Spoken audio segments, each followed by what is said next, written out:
একটি ছোট সুই যদি আমাদের হাত থেকে জমিতে পড়ে যায় তখন হয়তো এর আওয়াজও আমাদের কানে পৌঁছাবে না।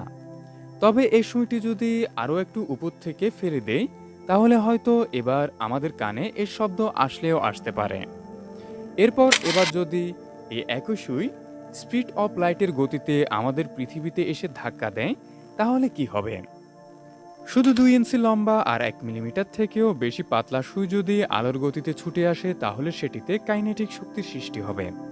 যেমন ধরুন কোনো গাড়ি আমাদের সাথে আস্তে ধাক্কা খেলে কোনো ক্ষতি হয় না। আবার যদি একই গাড়ি 100 কিলোমিটার প্রতি ঘন্টা গতিতে কোনো কিছুর সাথে ধাক্কা খায় তো এর ক্ষতির নিশ্চয়তা 100%। এই কাইনেটিক শক্তি গতির সাথে সাথে বৃদ্ধি পায়। তো হিসাব নিকাশ অনুযায়ী যদি সুই স্পিড অফ লাইটের গতিতে পৃথিবীতে এসে ধাক্কা দেয় তাহলে এটি পৃথিবীতে নাগাসাকিতে বিস্ফোরিত নিউক্লিয়ারের চাইতেও দ্বিগুণ ক্ষতি করবে।